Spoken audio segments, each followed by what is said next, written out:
Peace and love, family. This is the Helping Our People Elevate YouTube study channel. This is we're going to be doing this every second and fourth Thursday of the month. I'll be going live presenting my presentations on our normal Zoom classes. And so we're going to jump into the theories of race. And I want to touch on nine scholars, or so-called scholars that I'm going to go over, but 9 Europeans that I'm going to go over that follow the Francois Bernier's ideology. And so, without holding y'all, like I said, if you're new to the channel, hit that subscribe button.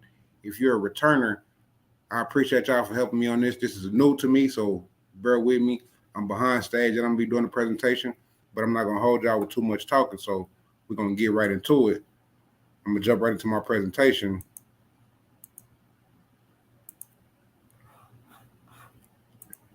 So as I said, we're gonna go over the theories of race, and this is gonna be part one. From 1684 to 1777. And like I said, we're going to go over Francois Bernier, Carl Linnaeus, Johann Friedrich Blumenbach, Voltaire, Mitchell, Buffon, Montesquieu, Kemper, and Kant. And this is going to be part one. I'll do a part two next in 2 Thursdays from today. And we're going to go over Francois Bernier's new division of the earth according to the different type of races of men who inhabited it. In 1684, again, this is the original or the author of the so-called concept of race, where people get the concept of what color is he, what color is she, where did this type of thinking come from? This is 339 years ago or present today, 339 years of thinking. And so we're going to go into Voltaire's the Negro letter from the Negro letter in 1733 and the letter from Abid in 1769. John Mitchell, an essay upon the causes of the different color of people in different climates, 1744. We'll go over Montesquieu's The Spirit of Law, 1748. George Louis Buffon's Of the Variety of Human Species, 1749. Then we're going to go over David Hume, Natural Characters. Carl Linnaeus, General System of Nature. Immanuel Kant on the National Character, 1764. On the different races of different human races, 1777, and we'll end it with Peter Kemper on the origins of color of blacks, 1772. And there's this quote I got from the professor, and it's by Philip K. Dick. It's the basic tools for the manipulation of reality is the manipulation of words. If you can control the meaning of the word, you can control the people who must use them. And so the power of the words of this color so-called concept has tens of millions of people believing that people are colored, that skin tone and pigmentation come with color. But I wanted to go into, because these are all their theories. We're going to the theories of race. And so I wanted to go into the etymology of theory. And so it comes from 1590, the conception or mental scheme, but going to Latin theoria, but we're having in purple highlighted right here, from theorion, to consider, speculate, or look at. And so this was their speculations, or them looking at the different peoples across the globe, and this is how they define the people. Webster's Dictionary, 1826, an idea, hypothetical set of facts, principle, or circumstances. And so again, it's an idea or a hypothetical set of facts, so it's not even true facts. Going back into the Black's Law Dictionary, the definition and the legal meaning of color: an appearance, semblance, or circumlocution as distinguished from that which is real, a prima facie, an apparent right, hence a deceptive appearance, a plausible, assumed exterior, concealing a lack of reality, a disguise or pretext. Going back to its English or etymology, the second one is etymology, early 13th century. But I wanted to go into these two I have down here at the bottom. When we look at the word color, it means to hide or to conceal, to cover or to conceal. And as in the legal definition, concealing a lack of reality, a disguise.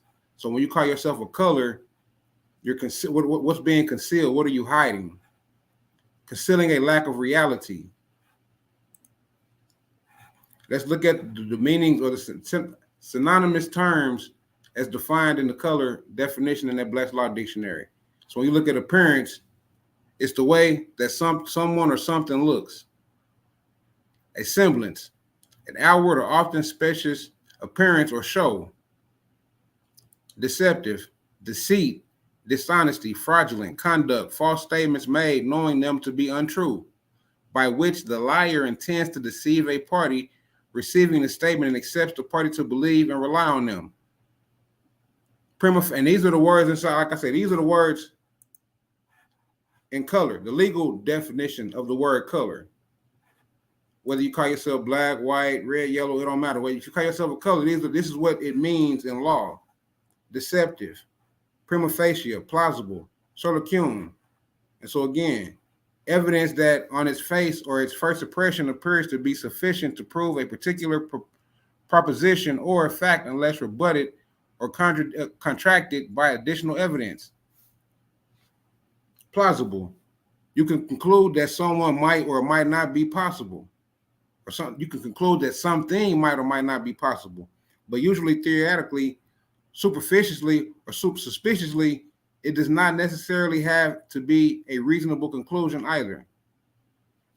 But just going into the words, disguise, a counterfeit habit, a dress intended to conceal the person who wears it.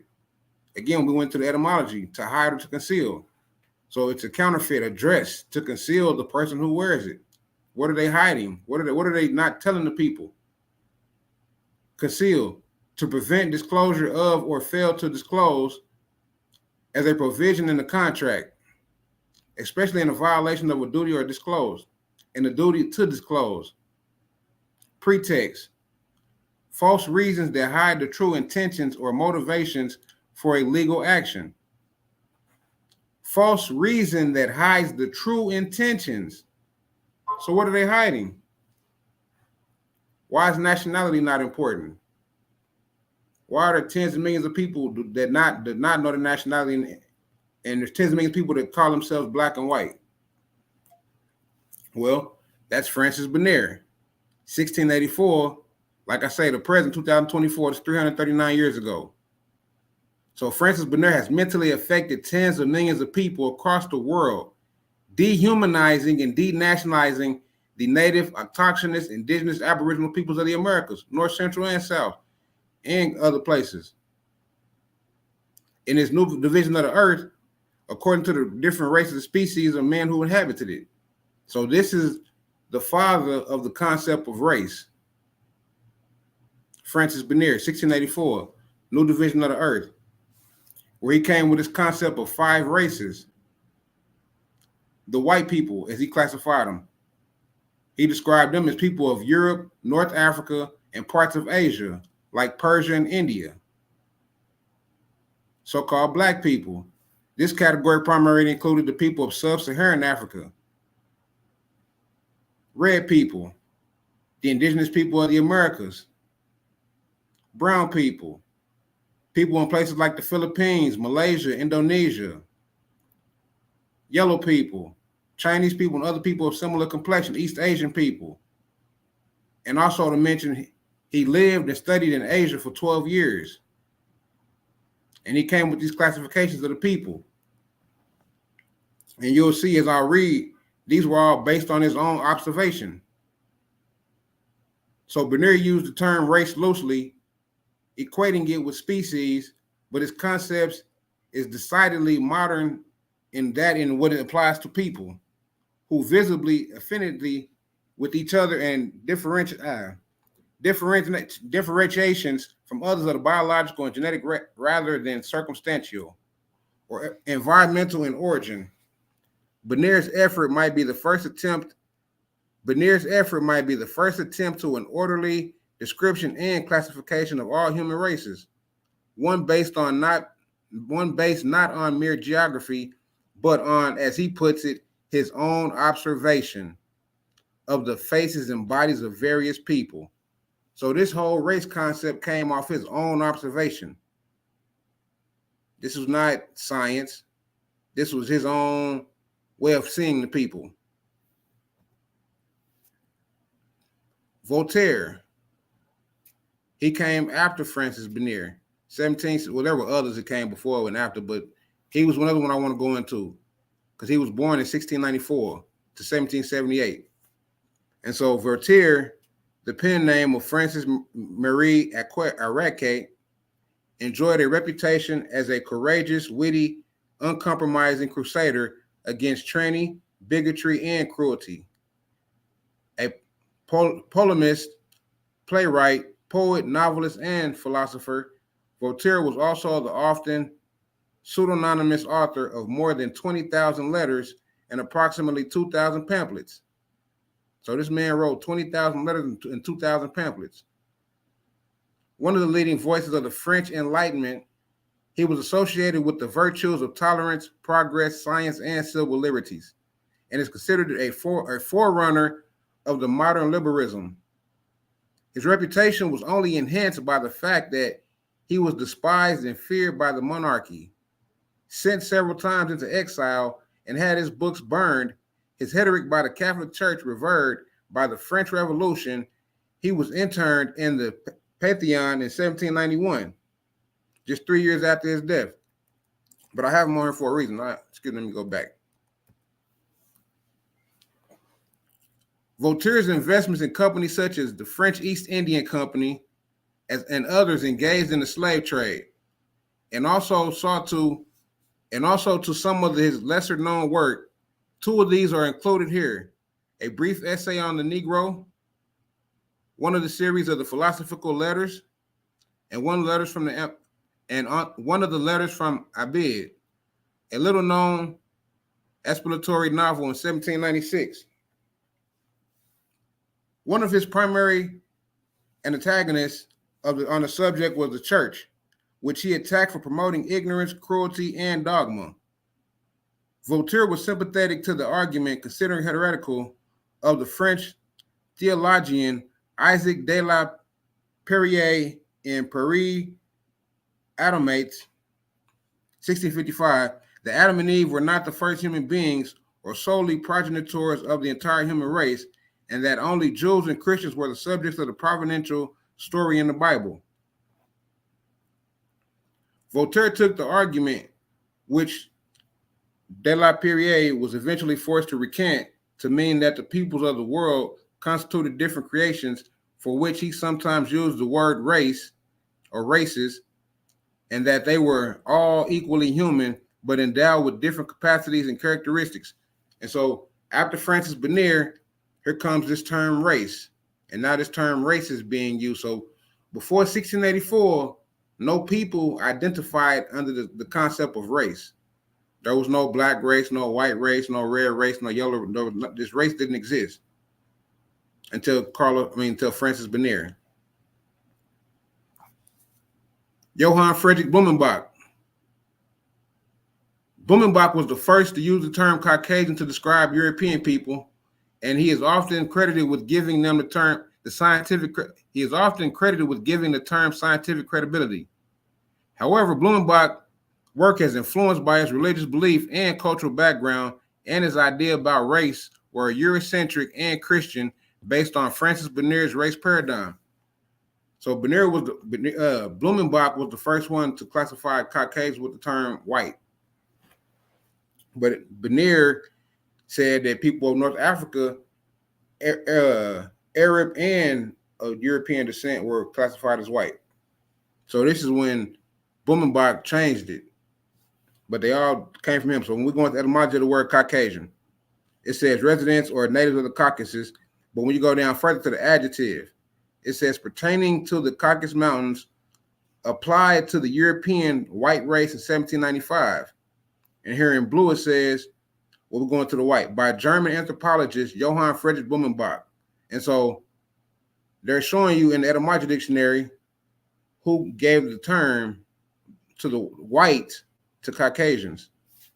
Johann Friedrich Blumenbach,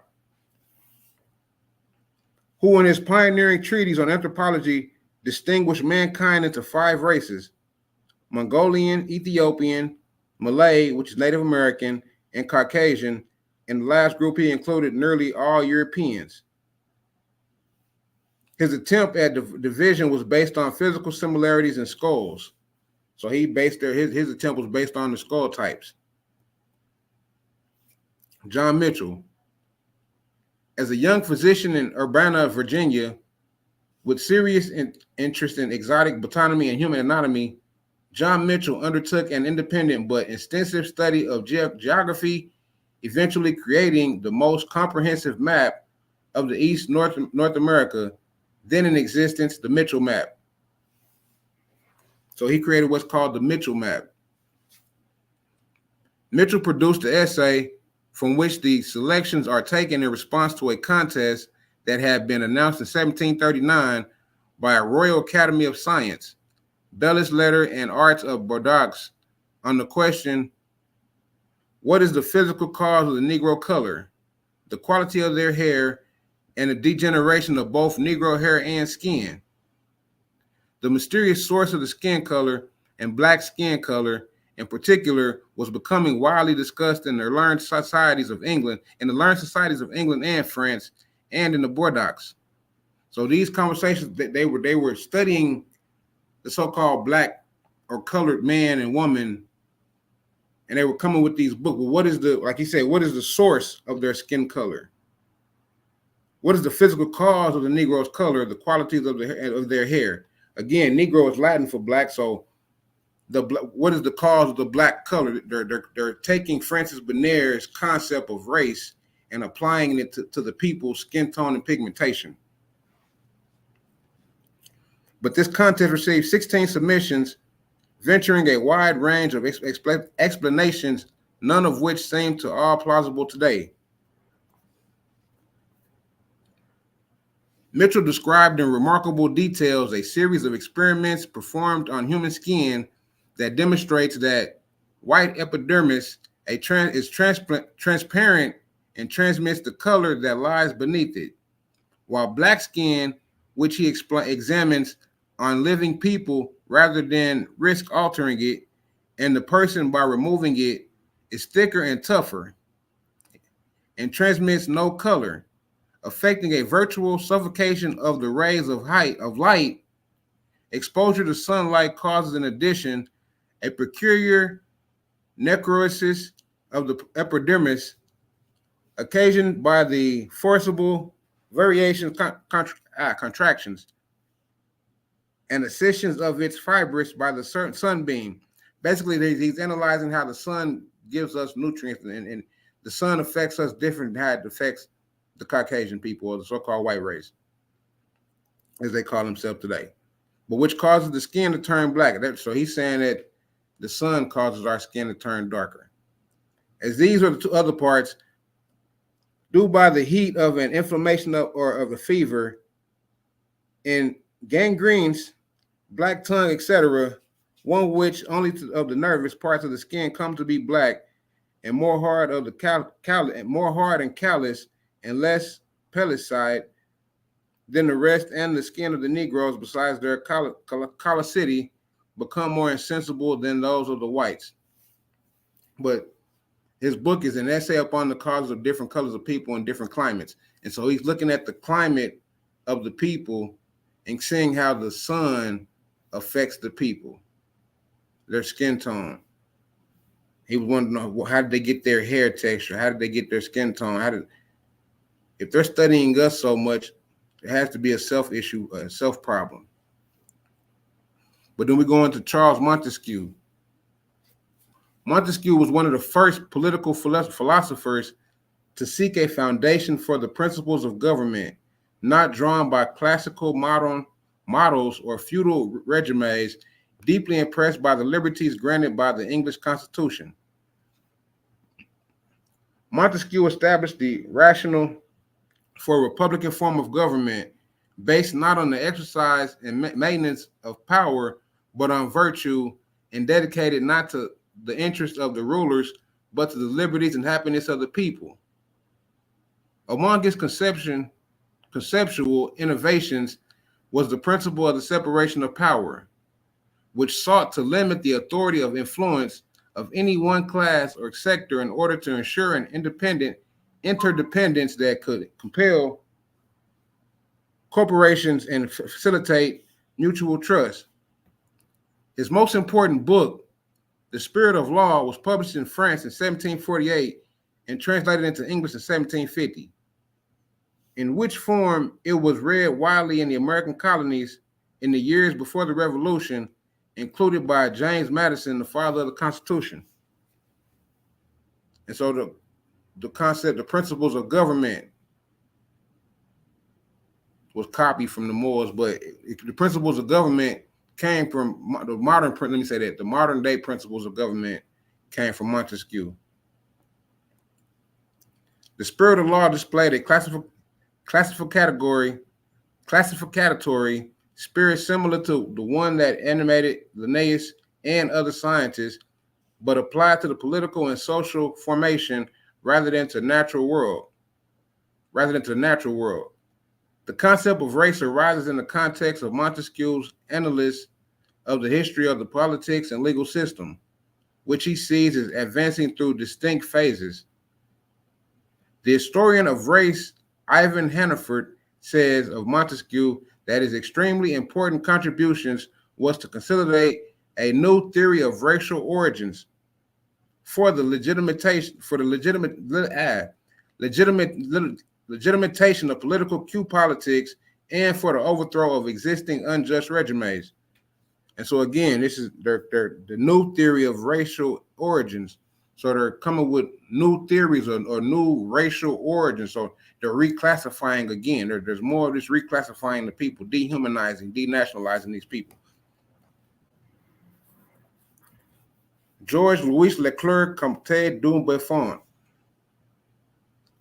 Buffon was a French polymath whose 36-volume natural history, general in particular, with another 8 volumes edited after his death, provided a vast inventory of the natural world, including the human species. He also contributed a number of ideas that, while sometimes inconsistent in other articulations, provided to be immensely influential, while he has been criticized for being insufficiently skeptical of his sources. Buffon was a remarkable industrious gatherer of information and is often credited with the invention of the field of anthropology. Disrupting Linnaeus' classification and abstraction, Buffon still recognized 6 broad groupings with the human race: Lapps, Tartars, South Asians, Europeans, Ethiopians, and Americans. So Buffon added a 6: Lapps, Tartars, South Asians, Europeans, Ethiopians, and Americans. And again, this was as you said, new theory of racial origins. So this is their new theory. So now it went from the red man to the American man, the black man, Ethiopian. I mean, they're all these reclassifications. But the observable differences in skin color and skull shapes were, Buffon's argued, not at all biological in origin, but were entirely the result of climate, diet, and manners, operating on the human organism over a long period of time, and were in theory, if only in theory, reversible. So again, these are all their theories. This is just their thoughts. This is just their looking at, examining, and claiming to be that they were doctors and scholars and all these so-called craniologists, etc. Buffon did not have a clear or consistent understanding of the term race, which he used interchangeably with species, a term he applied both to the human species and to the group within the human species.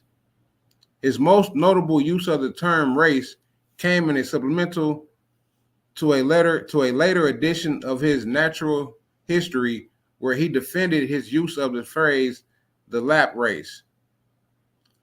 By distinguishing between the narrow or genealogical sense of the term and a more extended sense in which the term referred to the extensive population linked by climate, geography, and resemblance. Buffon has been attacked in recent years for espousing racialist and racist theory, a charge sometimes supported by his statement that Negroes have little genius, but his emphasis on human unity represents the fundamental difference from most forms of what we would call racism.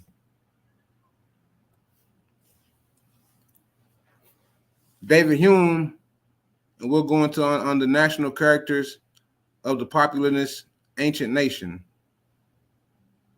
one of the most important philosophers, progressive thinkers, and brilliant stylists in the English tradition, David Hume David Hume has influenced thinkers in many fields, including Adam Smith, Immanuel Kant, and Charles Darwin. Among the hallmarks of his work are the empirical method, a determination to reject all superstition, including those associated with metaphysics and religion, a focus on human nature as the foundation of other sciences, and an immense multidirectional ambition. The works that established his present reputation were, however, less widely read in his own time than his multi-volume history of England and his numerous essays on a diverse subject. Many of these appeared in Hume's two-part essay, Moral, Political, and Literary, which appeared in 1748 and 1752, both volumes reappearing in revised form in 1777, as volume 1 of essays and treatises on several subjects. Like others of his time and since, Hume had a loose understanding of the concept of race, applying the term most frequently in a dynastic sense, but occasionally speaking of groups such as soldiers as races. Hume was more disposed to recognize continuities than distinctions. His 1752 essay on the populousness of ancient nations, a lengthy and learned effort to assess the population of the ancient world, began with the statement that stature and force of body, length of life, even courage and extent of genius, seem hitherto to have been naturally in all ages pretty much the same time. And there is no universal difference discernible in the human species. And that there is no universal difference discernible in the human species. Convinced of the essential unity of the human species, his major philosophical works were a treatise of human nature and an inquiry concerning human understanding. Hume could find no justification for the practice of domestic slavery, a subject to which he devotes many pages in his essay in the course of considering the effects on the population of the ancient world of large numbers of slaves.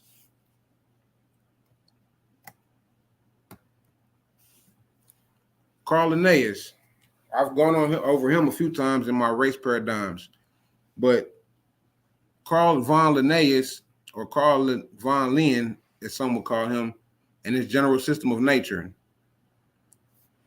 The uncertain and marginal concepts of race applied mostly to animal breeding and noble lineages and used interchangeably with terms such as stock, breed, type, variety, or species, begin to assume a more definite and recognizably modern meaning when it began to be applied to extensive and distinct populations whose differences could be located primarily in the body and secondarily in culture, habits, history, language, religion, and characteristic behavior.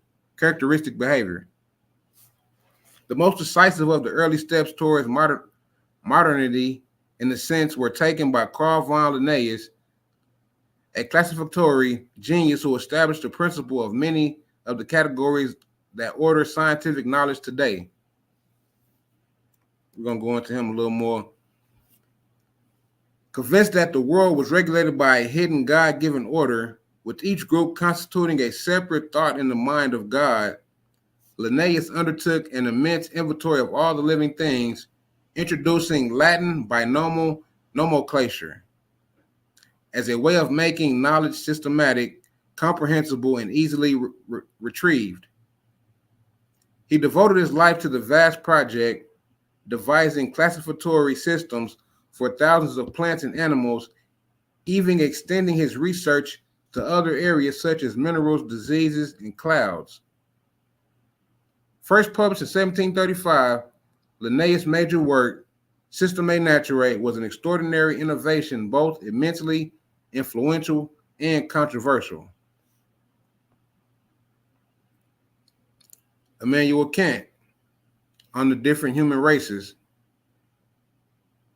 Emmanuel, and again, all these guys came after Francois Bernier. And so all these concepts of race, whether it been with, as they said, species or as they say race, but they're dealing with the human people.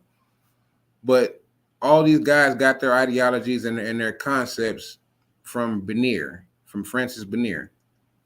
1684, a new division of the earth. And so what was the earth like before Francois Bernier's new division of the earth? Immanuel Kant is known today primarily for his philosophical work, which has consummated in a series of exceptionally influential essays and in three large books. The Critiques of Pure Reason, The Critiques of Pure Practical Reason, and The Critiques of Judgment. Over the course of his lectures on the subject, Kant developed one of the theories of race based on heritable variations, a contribution cited with great respect by Blumenbach and others who followed. Kant's thinking is always challenging, but in the case of race, the challenge is compounded by the fact that, like others of his time, or like others at that time, he treats as virtue synonymous a number of terms included gutting species or genius, art, kind, or race. So they're classes. So they're mixing all these words together: species, genius, art, which meant kind, or race, which meant race, classen, which meant classes.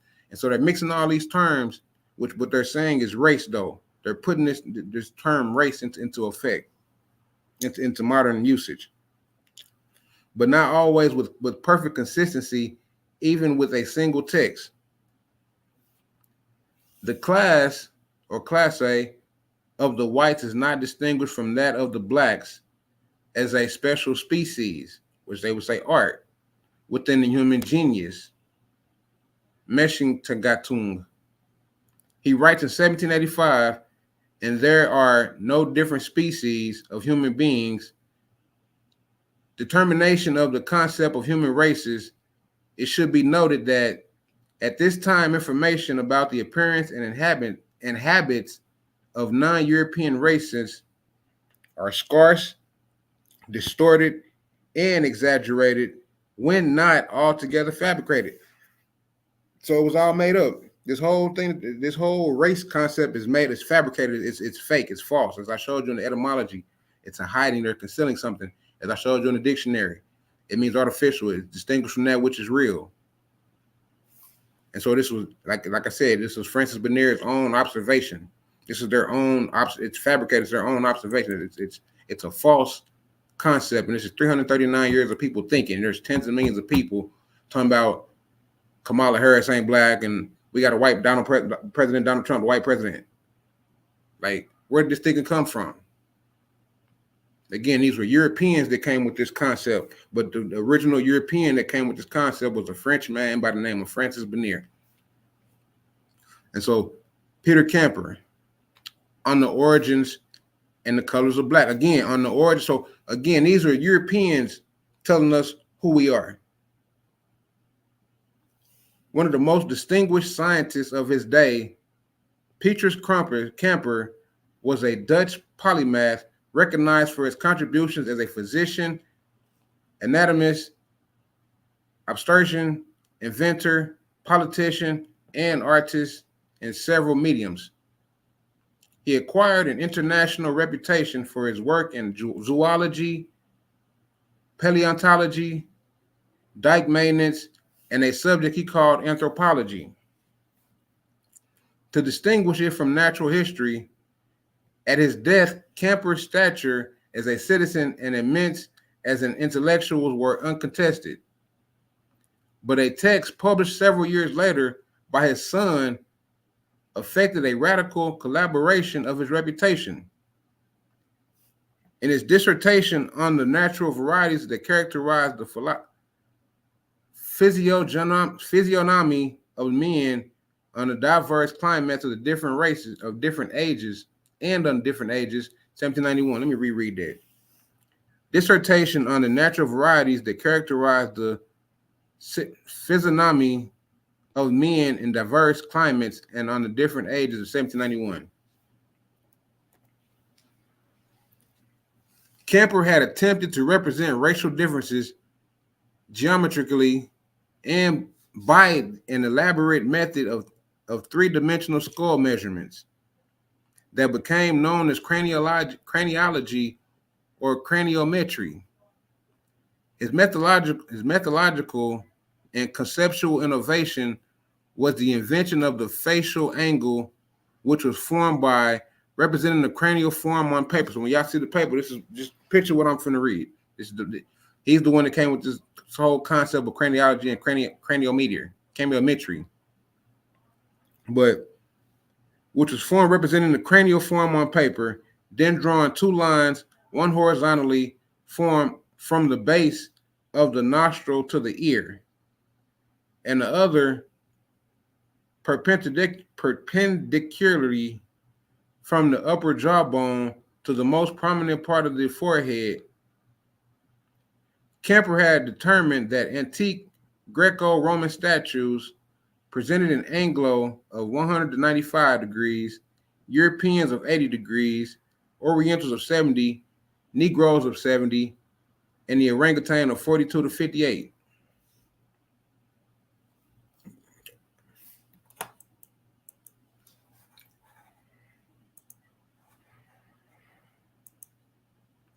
So with that, that's all I got for y'all today. I thought it was going to be a little bit more, but that's it right now.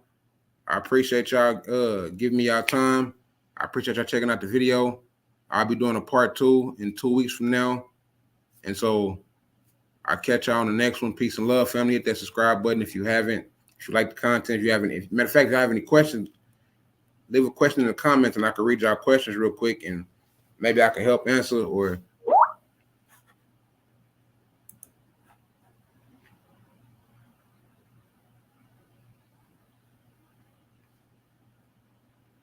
well, again, I appreciate y'all, family. If you don't have any questions, I'll catch y'all on the next one. Peace and love.